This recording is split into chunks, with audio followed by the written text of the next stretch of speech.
Et bonjour à tous, c'est OBXolo. Nous allons nous retrouver aujourd'hui pour un nouveau tutoriel consacré aux bases de données, l'exploitation un peu plus poussée des bases de données. On avait survolé la dernière fois, enfin pas la dernière fois, l'avant-dernière fois, comment connecter une base de données à un projet basique for Android, mais on exploitait très peu en fait la possibilité des champs. Aujourd'hui, j'avais envie de... On va travailler un petit peu sur l'exploitation et sur, par exemple, une création d'histogramme. L'histogramme, c'est une représentation visuelle d'un chiffre, enfin d'une série de chiffres qui va vous permettre de visualiser plus facilement toutes ces données. Donc ça peut être exploitable pour beaucoup de choses. Par exemple, comme dans mon cas, on a pris des chiffres d'affaires suivant une année, janvier-février jusqu'à décembre, et des chiffres ici en progression et en diminution. Là, cette série de chiffres, on peut l'analyser comme ça visuellement, mais pourquoi pas faire un histogramme de tout ça. Ça peut être assez sympa. Donc on va essayer de ne pas utiliser de classe spécifique ni de librairie spécifique. Il en existe certaines qui vous permettraient de faire des graphiques un peu plus facilement. Mais moi j'avais envie de vous montrer une méthode simple, une méthode pour en créer des graphiques. Des histogrammes, je précise bien des histogrammes très simplifiés, on va pas rentrer dans les détails, on va pas faire des trucs en 3D ou des choses comme ça, on va juste faire des bandes qui vont monter. Et peut-être ce tutoriel sera en plusieurs parties, je pense. J'ai déjà attaqué. L'idée, c'est que, vous voyez, cette base de données là, déjà, je vais la connecter, enfin, je l'ai connectée et j'en exploite quelques chiffres. Vous allez voir dans le logage, j'ai tout passé dans le logage en fait. Alors, on va voir ça. Donc j'ai un petit émulateur qui tourne derrière, mais il n'y a rien de spécifique dans l'émulateur pour l'instant, juste histoire de pouvoir démarrer le projet. Alors je vais vous expliquer un petit peu tout ce que j'ai fait. On va commenter un petit peu toutes ces parties, parce que pour l'instant j'ai mis aucun commentaire. Et je vais vous expliquer un petit peu comment j'ai fait tout ça pour obtenir toutes ces valeurs qui vont s'afficher ici. Alors, le débugage commence, il crée l'activité, et voilà. Donc, ce que j'en ressort, je peux quitter ça maintenant, ce que j'en ressort, c'est que je récupère la valeur minimum et la valeur maximum. Donc on voit que la plus petite valeur c'est 3215, la plus grande c'est 5312. C'est des chiffres au pif que j'ai mis. Ensuite je récupère bien le détail du chiffre d'affaires par mois, donc janvier, 3500, février, etc. etc. Et ensuite j'en déduis un pourcentage. Alors pourquoi un pourcentage? Parce que ces chiffres-là pourraient être n'importe lesquels. Ça pourrait très bien être 35 000 et ici 2000. Donc en fait, il faut bien avoir une valeur d'échelle qui va nous permettre de faire des graphiques, donc utiliser une méthode de pourcentage. Là, par exemple, si je mets des barres dans un panel, je ne peux pas faire un panel qui va faire 3500 pixels de haut et là, qui vont rentrer là-dedans, donc je suis bien obligé d'avoir une valeur en pourcentage. Donc je vais en définir les pourcentages. Donc je remarque bien que la valeur maximum c'est 5312, elle est ici pour le mois d'août, et le mois d'août est mon 100%. C'est-à-dire que j'utilise la plus grande valeur comme la valeur 100%. Et toutes les autres découlent de cette valeur du mois d'août. Par exemple, en juillet, j'ai fait un petit peu moins, j'ai fait 44 870 de chiffre d'affaires. Donc en fait, ça correspond à 91% du maximum que j'ai fait, qui est de 5300. Celui-là sera notre référence, notre étalon 100%, qui va nous permettre de définir les graphiques. C'est-à-dire que c'est celui qui aura la barre la plus haute, qui permettra de faire rentrer toutes les autres barres et elles-mêmes dans le graphique. Ou sinon, celle-ci pourrait dépasser. Si on n'estimait pas que celle-ci était la valeur de référence, nos barres dépasseraient. Donc, comment j'ai fait tout ça? On va commencer un petit peu à zéro. Et je vais vous montrer un petit peu l'utilisation comment j'ai fabriqué tout ça. Donc je pense que là, par contre, je vais peut-être mettre le projet en point zip, enfin au point rare, je sais pas, dans la description. Comme ça, vous pourrez je vais attendre qu'on le commente ensemble, comme ça, il aura des petits commentaires. Et comme ça, vous pourrez avoir le projet, parce que là, je vais passer un petit peu vite. Donc, bon, bah là, comme d'habitude, donc j'ai défini ici, je l'ai appelé GFX, c'est mon label, code version 1, je l'ai mis en portrait, donc j'ai créé aussi un émulateur en portrait, pardon, pourquoi je suis en... Oui, ouais, mais ça n'a pas d'importance. Oui, parce qu'en fait, là, c'est mon... J'étais pas obligé de le faire, hein, et j'aurais pu le mettre en unspecified, parce que de toute façon, lui, il... Oui, pourquoi j'ai mis ça, je suis bête. Automatiquement, il va le prendre dans cette forme-là sur l'émulateur. Donc ça n'a pas d'importance. Donc, après tout le reste n'a pas vraiment d'importance. Activity Attributes, on s'en fiche. Ensuite, bon, première des choses, j'ai activé ici, dans les librairies, j'ai activé la librairie SQL. Souvenez-vous, c'est une librairie de référence qui est donnée avec le logiciel. Donc vous cliquez dessus et vous dimensionnez ces deux éléments. SQL, enfin là vous pouvez le nommer n'importe quoi, hein. Vous dimensionnez un nom comme étant un SQL, une référence SQL, et un curseur comme un curseur. Donc voilà. Ensuite, bon, bah pour mes besoins, moi j'ai créé des listes. Donc il y a 3 listes. Il y a le mois, le chiffre d'affaires et le pourcentage en tant que liste. Donc ces 3-là sont des listes. Ces 3, donc là, je vais le marquer au fur et à mesure. On dimensionne la base. Tac, ici, bah ça c'est nos, je dirais c'est nos variables, hein. On définit les variables, voilà. Donc ça c'est le max chiffre d'affaires, ça c'est le minimum de chiffre d'affaires. C'est des integers. J'aurais très bien pu mettre double, hein, parce que là, en l'occurrence, si je mets int, ça sera que des valeurs sans virgule, donc sans décimale. Si je le passe en double, ça sera beaucoup plus intéressant pour avoir les décimales et les choses comme ça. Et ma requête, c'est une string, donc c'est qu'une chaîne de caractères. Donc là, en l'occurrence, ça pourrait très bien être, on va le mettre comme ça en commentaire, ça pourrait être 5200,54. Voilà, c'est ce qui va me permettre de passer des chiffres avec des... même d'ailleurs, il peut y avoir beaucoup plus de chiffres derrière. Mais bon, en l'occurrence, moi j'ai mis que dans ma base de données, j'ai mis que des valeurs brutes sans virgule, mais ça n'a pas... Si vous récupérez vraiment des chiffres d'affaires, il y aura forcément des virgules, donc je vous conseille quand même de les passer en double. Ensuite, donc bon, ça c'est une dimension du panel, ça c'est dans le designer, j'ai juste mis un panel ici que j'ai scripté pour qu'il soit, bon j'ai mis un petit cadre autour, donc comment j'ai fait, il commence à 10 dpi en left and right et 100% de x moins 10 dpi, DIP pardon, et pareil pour le vertical, il commence à 10 et il finit à 100% de y moins 10, donc tout simplement, c'est pas compliqué, c'est juste pour faire un cadre autour, voilà, et que j'ai appelé GFX, donc dans mon designer je l'ai appelé GFX. Ça, je peux le couper, ouais, si tu veux, j'ai rien fait de spécial. Donc voilà le panel qui est initialisé. Donc là, je load le panel, enfin l'activité par rapport à GFX.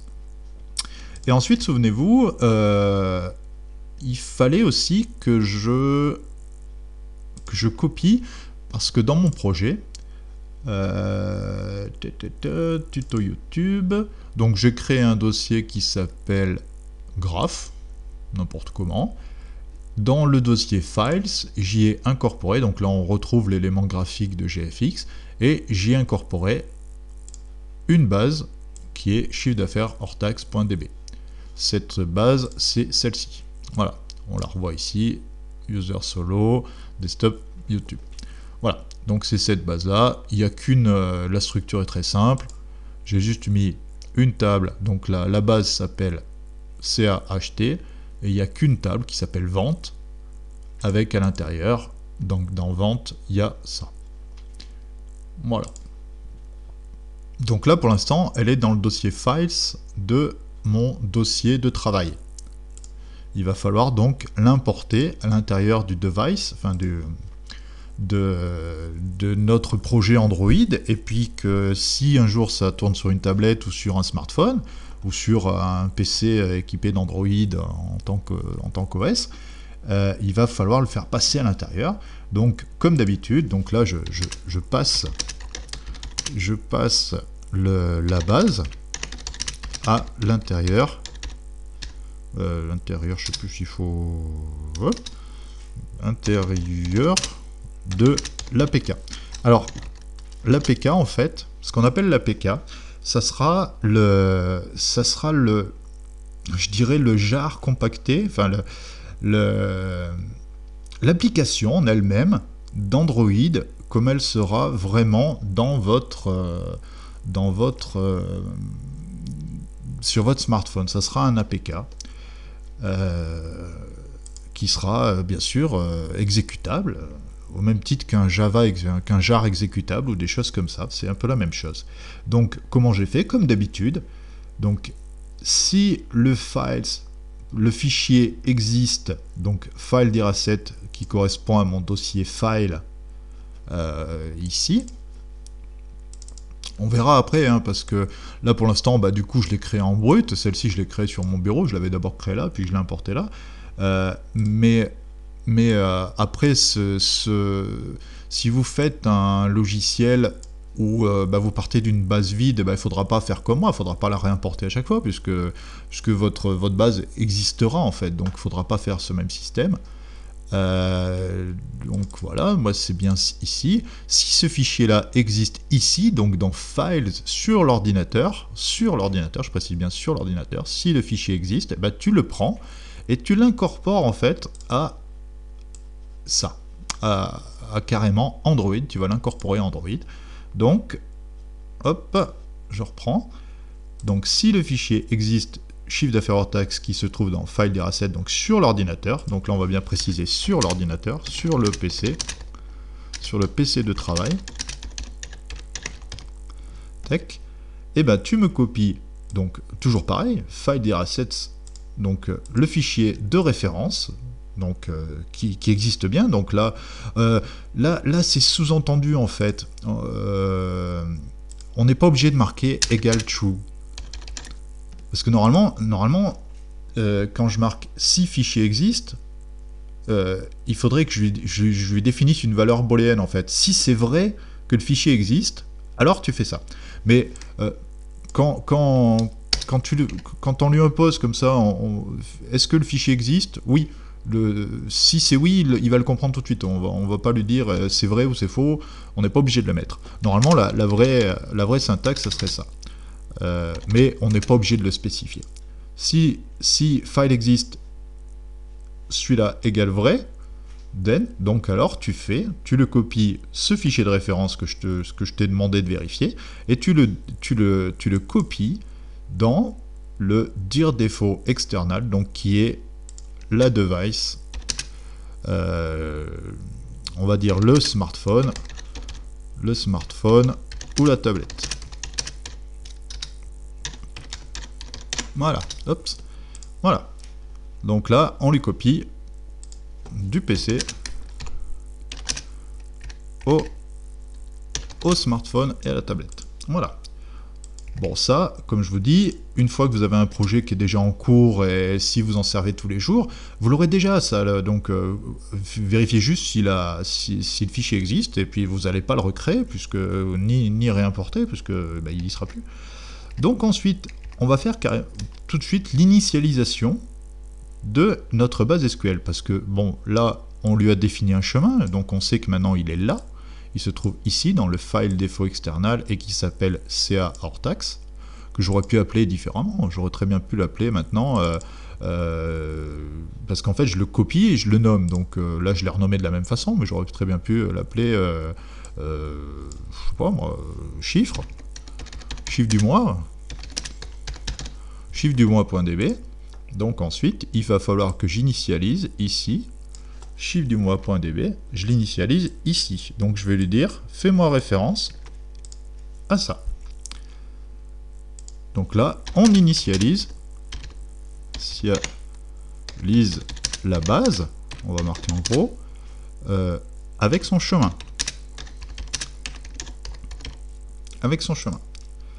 Et false, pourquoi j'ai rajouté false ici? C'est une demande de cette fonction. Donc là, on vérifie donc le chemin, donc file dir external, le nom en tant que string, donc c'est pour ça que je le mets entre des guillemets, et create if necessary. Est-ce qu'il faut le créer? Bah là en l'occurrence non, puisque je l'ai et je te le donne, donc tu n'as pas besoin de le créer, c'est pour ça que je mets false. Voilà. False, on va le marquer ici, pour ne pas créer la base, puisqu'on l'a, ce qui est logique. Ensuite, on va commencer à attaquer nos premières requêtes. Donc là, je vais espacer un petit peu, et on va attaquer nos premières requêtes. Donc voici notre première requête, comment elle est. Donc, requête 1. Donc, qu'est-ce que c'est une requête? Eh bien, c'est une question. On va marquer question. Je vais lui demander quelle est la plus grande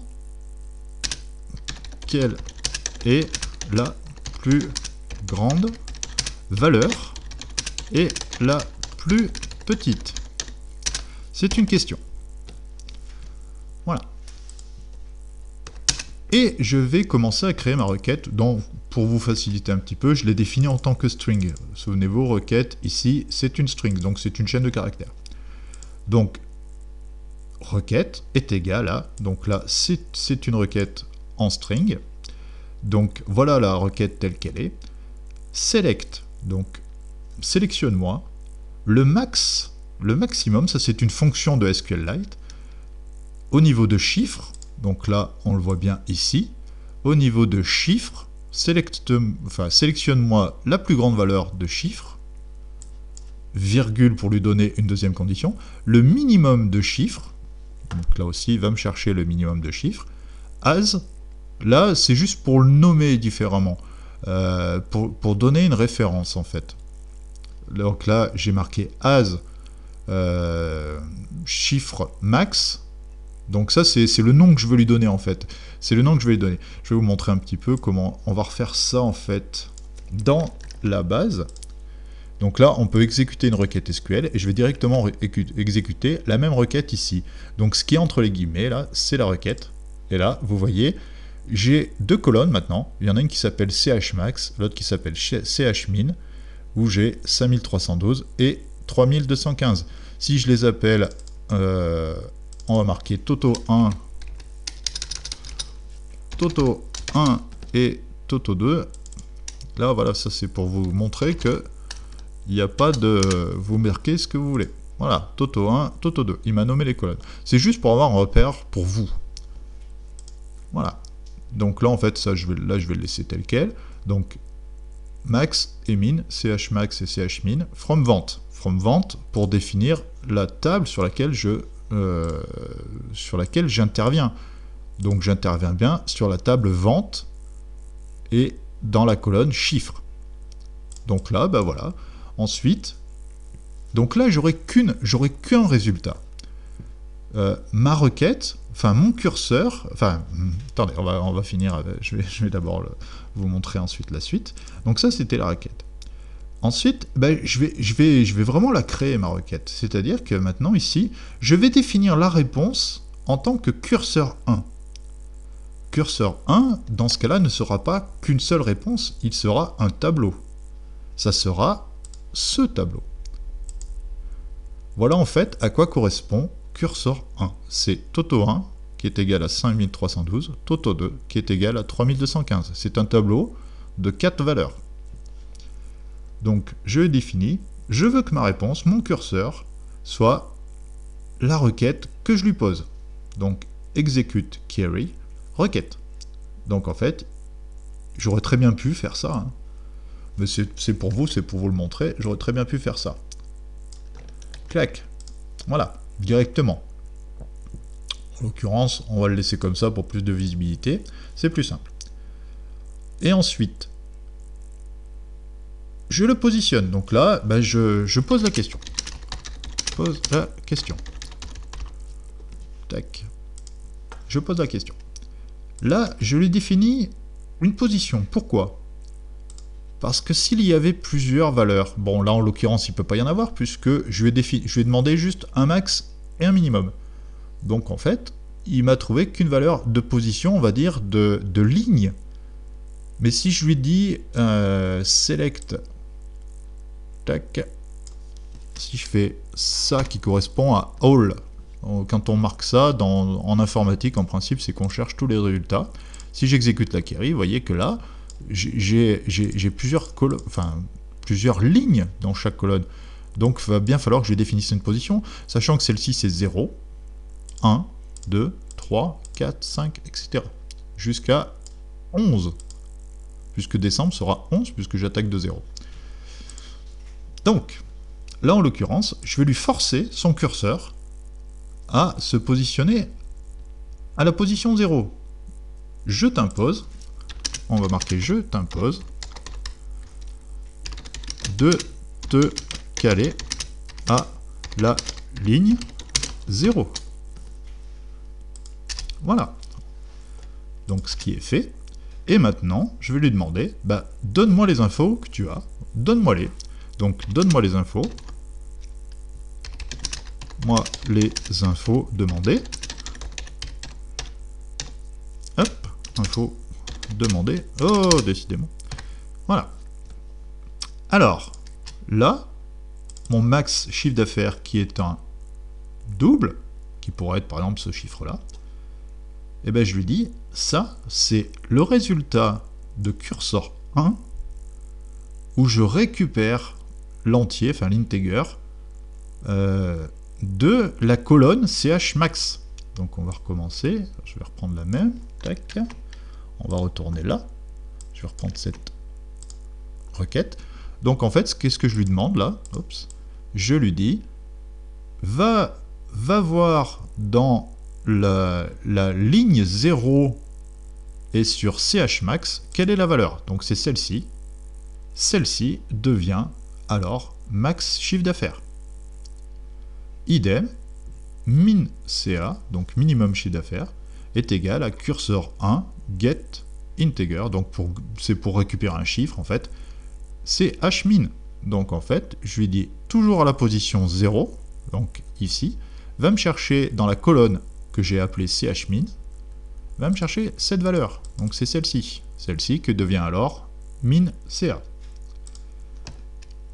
Et là, je close non pas le SQL, mais le curseur. Donc je ferme en fait, je réinitialise en fait mon curseur à 0. Je dis c'est bon, tu as fini ton travail maintenant, donc tu fermes, tu te vides, on va dire tu te vides. On va dire vidage du curseur. Voilà. Hop. Donc là maintenant, on peut voir que dans mon logage, je peux très bien récupérer les valeurs mini et maxi. Ce que j'ai fait plus loin, on va le voir ici. Je récupère, c'est ici, là, mon logage, c'est celui-là, qui correspond à ce qui est en bleu. On le voit d'ailleurs, log color, je l'ai mis en color blue. Donc c'est ça.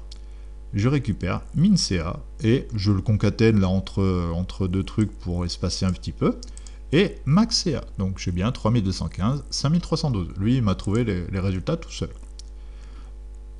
Ma deuxième question, bah, tout simplement, crée-moi une liste un petit peu, parce que je vais avoir besoin des éléments de chaque valeur que tu me donnes, donc je vais bien en avoir besoin. J'aurais Je pourrais arriver à le faire en direct, mais c'est peut-être plus simple quand même de passer par des listes qui vont nous permettre de visualiser un peu plus facilement nos résultats avant de les poser en tant que graphique. Donc là, c'est pour ça que j'avais dimensionné des listes, rappelez-vous. J'ai dimensionné 3 listes, une qui s'appelle mois, une qui s'appelle chiffre et une qui s'appelle pourcentage. Donc, ici, deuxième question. Requête 2, on va l'appeler requête 2. Hop, question. Bah, fais-moi la liste. La liste,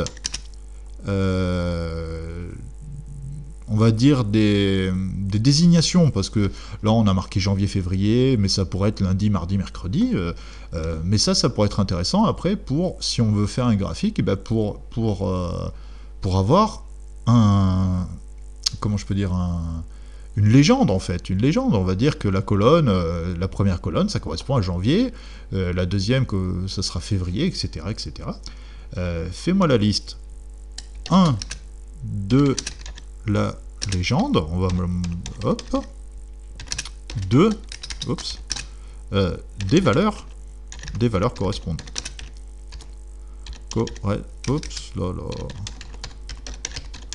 Correspondantes. Hop, avec un espace, ça sera mieux. Donc, là, j'ai fait la même... En fait, je me suis pas embêté. Hein. J'ai fait la même question. Donc, requête, qui était ici cette string-là. Maintenant, je lui impose. Maintenant, je lui dis requête, la même, hein, c'est toujours la même. Je lui dis maintenant, tu deviens ça. Tu deviens ça. Donc là, c'est select all from vente. J'aurais très bien pu marquer select. Hop, on va ressortir. Parce que là, il peut y avoir d'autres, il pourrait y avoir d'autres choses. Par exemple, le chiffre d'affaires TTC, le taux de TVA, les choses comme ça. Mais là, ce qui nous intéresse, en l'occurrence, c'est le chiffre.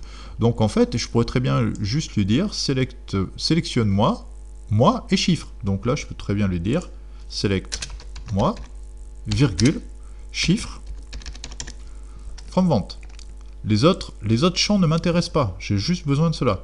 Et on peut très bien dire moi as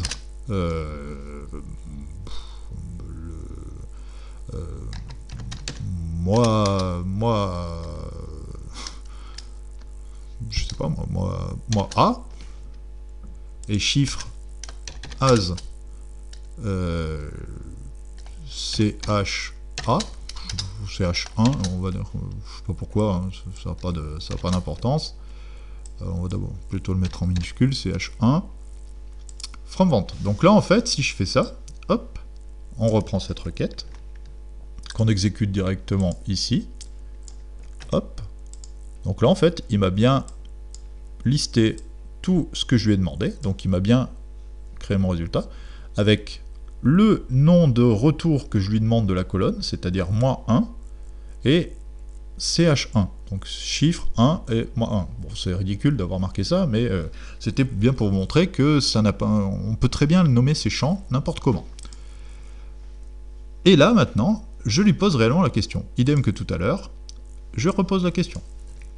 Puisque là, j'ai juste écrit ma question, maintenant je lui la pose. Comme si j'avais fait un brouillon avant, je dis, bah tiens, ma requête, c'est ça. Et maintenant, je l'ai écrite, elle fonctionne, donc maintenant, je la pose, vraiment. C'est comme si... alors, pourquoi faire ça? Parce que là, en l'occurrence, là, elles sont simples. Elles sont simples, les requêtes. Mais des fois, vous allez avoir des requêtes où il va falloir vraiment concaténer certains éléments. Par exemple, là, on ne tient pas en compte de l'année. Mais j'aurais très bien pu avoir un champ année. Donc là, on est sur l'année, par exemple, 2014. Mais je peux peut-être avoir des éléments de 2013, voire de 2012. Mais je veux lui imposer... on pourrait très bien dire, si j'avais une autre colonne, from vente, on va marquer, bon là ça sera faux, mais where, année, est égal à 2012, par exemple.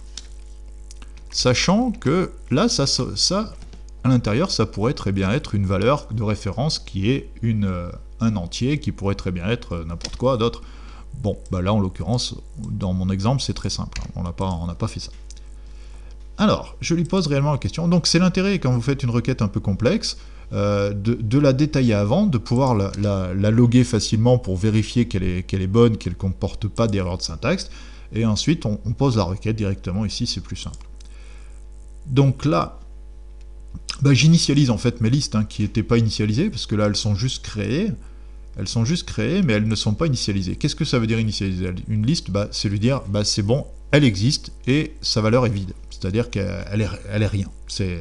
Donc là en fait, j'initialise mes listes, les deux, moi.initialise, chiffre.initialise. Donc là je vais marquer, j'initialise les listes, tac, voilà, oups, c'est pas là, et je pose, enfin, maintenant j'ai un résultat.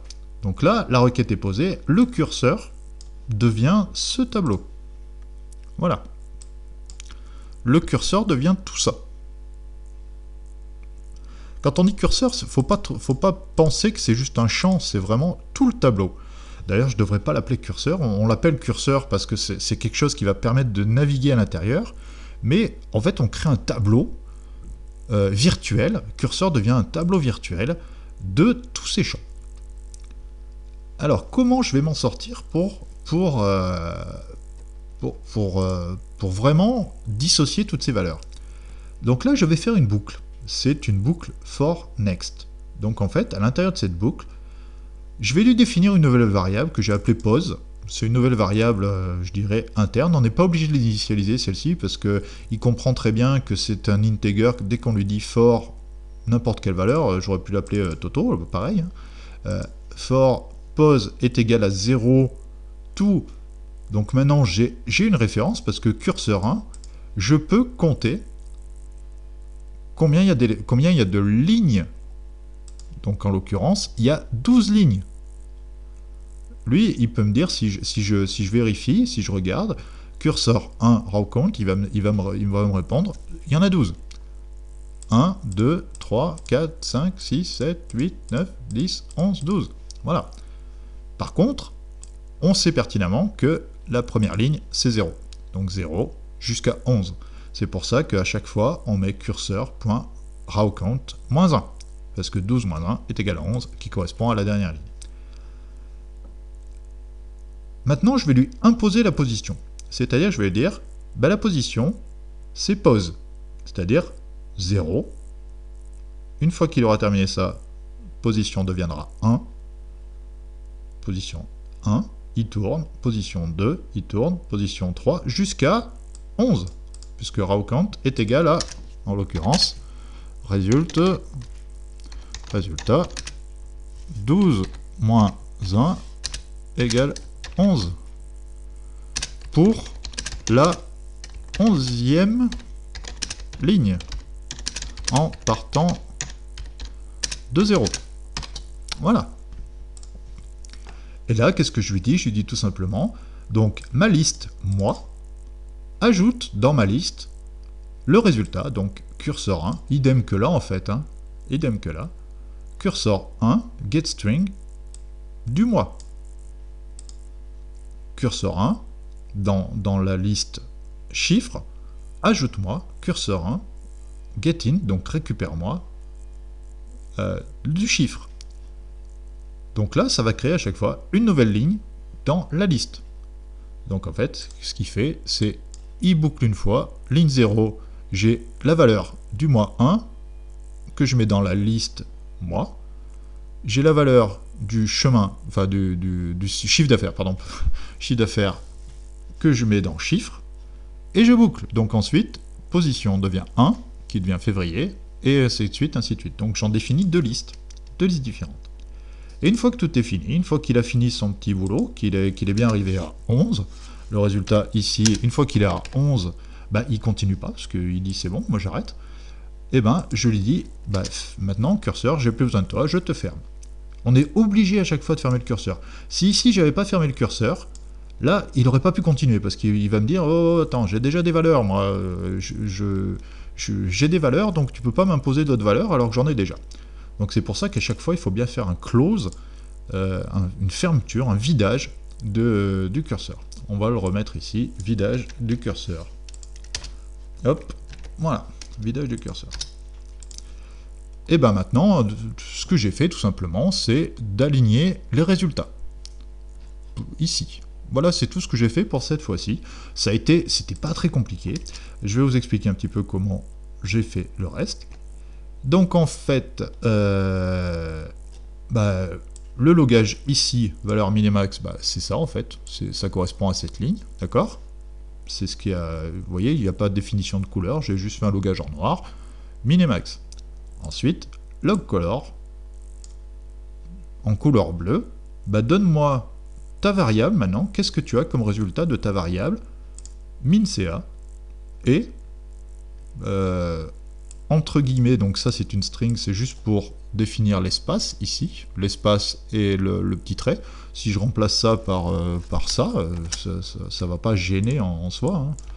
Ça je peux très bien mettre comme ça va pas gêner en soi. Et je reconcatène pour le définir. Maintenant, donne-moi aussi le max du chiffre d'affaires dans la couleur bleue. Donc c'est ce qu'il a fait ici, il m'a renvoyé la référence. Donc là j'ai bien mon mini et mon maxi. Ensuite ici cette ligne, détail du chiffre d'affaires, c'est celle-là, en logage classique. Et ensuite je veux récupérer tous les résultats de mes listes.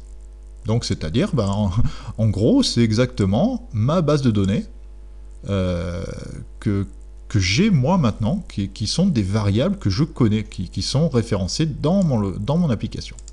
Donc toutes celles-là, en fait, c'est cette boucle ici. Donc je suis obligé de faire une boucle parce que je vais lui demander des lignes. Donc toujours pareil, on utilise le même principe. For, donc là je l'ai appelé IDX, c'est un index. Je vais l'appeler souvent comme ça, vous remarquerez que je vais l'appeler souvent comme ça. For IDX est égal à 0, tout mois. Point size. Donc là en l'occurrence j'ai 12 mois. Hop, on va mettre un petit truc comme ça pour faire ça. 12 moins 1 est égal à 11e ligne. Toujours pareil. En partant de 0. En partant de 0. Voilà. Toujours pareil. Donc en fait, en partant de 0, la 11e ligne est bien la 12e. Bref. Et donc là, je lui dis tout simplement log color, log-moi, donne-moi les résultats en couleur. Donc dans la couleur, vous voyez, je suis pas obligé d'utiliser les couleurs définies, je peux très bien passer par des couleurs RGB. Donc ça c'est une couleur RGB au pif, ça fait une espèce de violet. Couleur RGB 190-0-120 qui correspond à cette espèce de couleur fuchsia, on va dire, plutôt fuchsia. Et je lui dis, récupère-moi dans la liste, récupère-moi l'index 0 de ta liste. Donc renvoie-moi l'index 0 de ta liste. Donc en l'occurrence, c'est janvier. Et un petit espace, renvoie-moi l'index 0 de la liste chiffres. Donc c'est 3564. Et comme ça, hop, renvoie-moi la valeur de l'index 1 de la liste mois. Renvoie-moi la valeur de l'index 1 de la liste chiffres. Et toujours pareil dans la même couleur. Donc en fait, il m'a bien fait ça. Et à 11, une fois qu'il est à 11, il stoppe. À 11, je stoppe. Tac. Là, on aurait pu marquer pareil. 11, je stoppe. Et je fais la suite. Donc là, maintenant, idem pour cette liste-là, qui est légèrement plus complexe, puisque là, on va définir les pourcentages. Donc là, vous voyez, j'ai beaucoup de virgules après de chiffres après la virgule, parce que je vais définir un double, donc il me renvoie les valeurs vraiment les plus précises qu'il peut avoir. Alors là, comment j'ai fait ça? Maintenant que j'ai mon maxi, le maxi va devenir la référence. Donc en fait, si je veux faire un tableau, enfin un graphique, je vais partir de 0, qui sera la base, qui sera un chiffre à 0, jusqu'à 100%. On est d'accord? Jusqu'à 100%.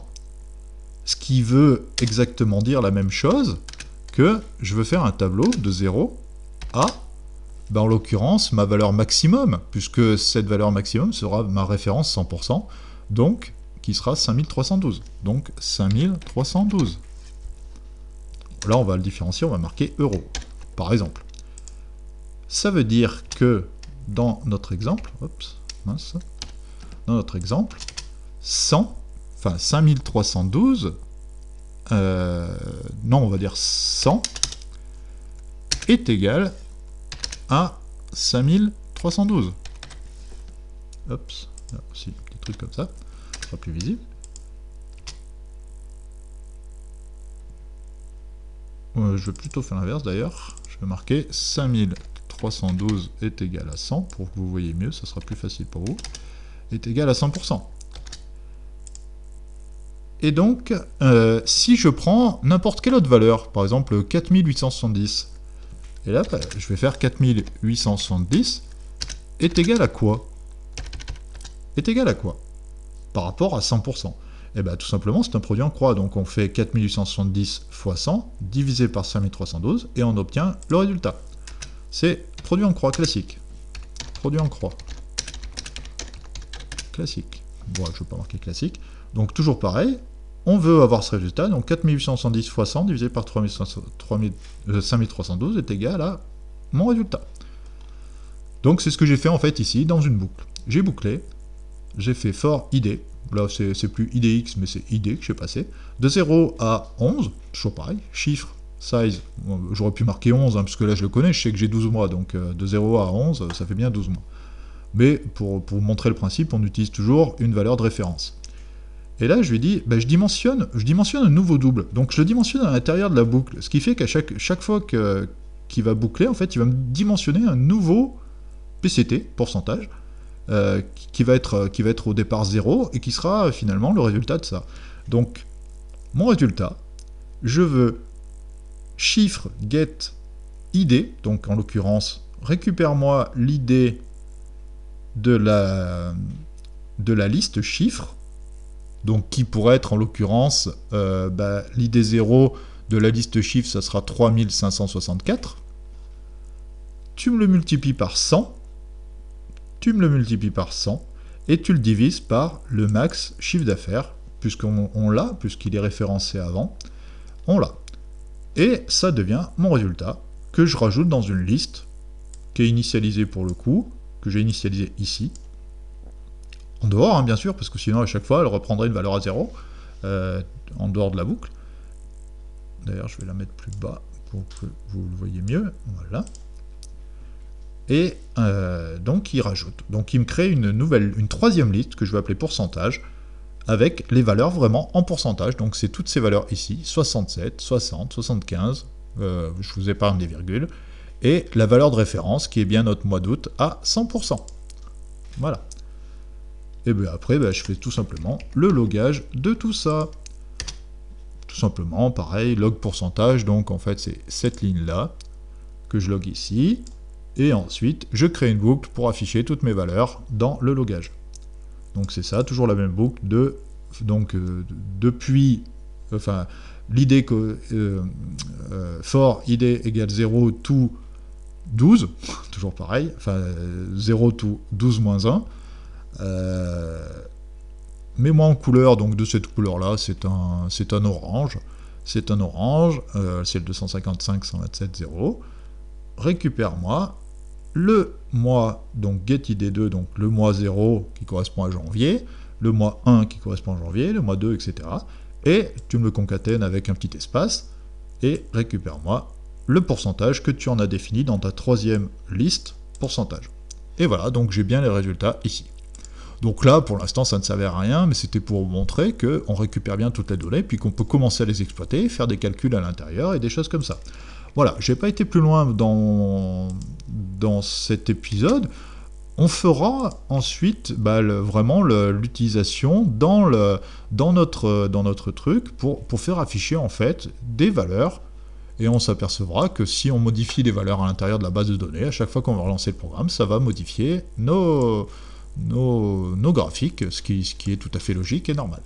Voilà, donc fin de ce premier tutoriel. Je vous fais passer, je vous mettrai le lien pour télécharger ce début de projet. Si vous voulez le refaire, si vous avez la flemme de le refaire chez vous, et si vous voulez continuer ensuite avec moi, vous l'aurez. Et puis je vous dis à bientôt pour ce prochain tutoriel où on fera vraiment la mise en forme de notre graphique. Voilà, à bientôt pour de nouveaux tutoriaux. Allez, ciao!